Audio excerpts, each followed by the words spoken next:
আসসালামু আলাইকুম এভরিওয়ান, সবাই কেমন আছেন? আশা করি সবাই খুব ভালো আছেন। এগুলা হচ্ছে কাঁকরোল। তো কাঁকরোলের ভাজি করব আজকে। আর হচ্ছে কড়াই দিয়ে পাঠুয়া রান্না করব। তো কাঁকরোল ভাজিগুলা সুন্দর করে কুচি কুচি করে কাটে নিয়েছি।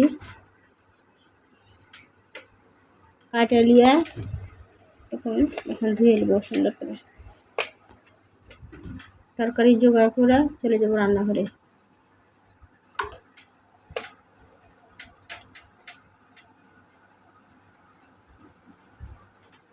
ধোয়া শেষ, এখন সুন্দর করে ছাঁকে তুলে নেব সবগুলাই।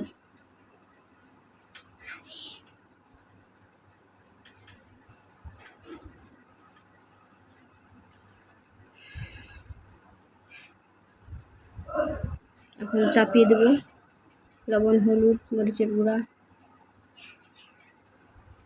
তেলে ফেলে দিয়েছি অফ ক্যামেরাতেই, কারণ সিদ্ধ করে তেলে ফেলবো না, আগেই পেঁয়াজ রসুন কেটে তেলে ফেলে দিয়েছি। এখন ঢেকে দিলাম সিদ্ধ হওয়া লাগবে। আর এই চুলাতে হচ্ছে তরাই।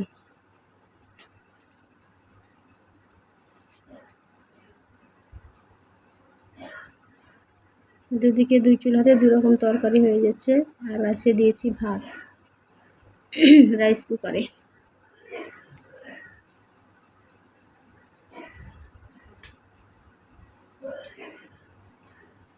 এই যে দেখেন কাঠুয়া আর তরাই, এটাকে এখন চুলাতে চাপাবো।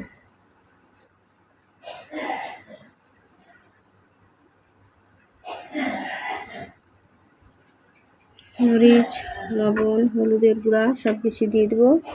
দিয়ে একটু তেল দেবো, পেঁয়াজ রসুন কুচি দিব, দিয়ে একবারে সাতলা চড়িয়ে দেবো।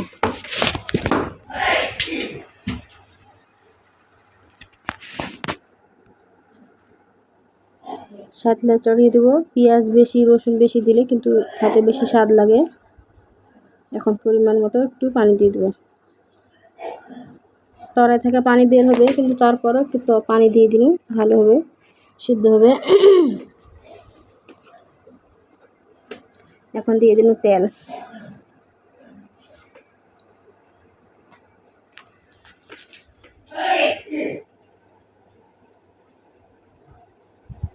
দুই চুলাতে দুই তরকারি হয়ে গেল, প্রায় শেষের পথেই।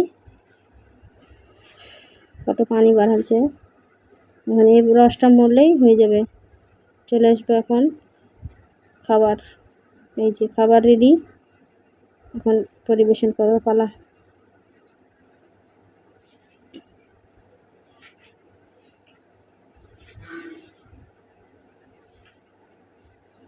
কাঠুয়াটা কিন্তু খুব ভালো হয়েছে, এত মজা লাগছে খেতে।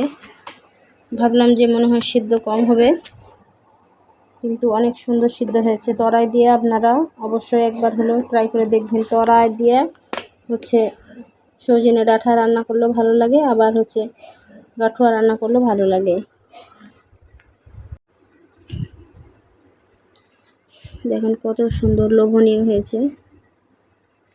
আর এটা হচ্ছে কাঁকরোলের ভাজি, এটাও অনেক মজা হয়েছে খেতে।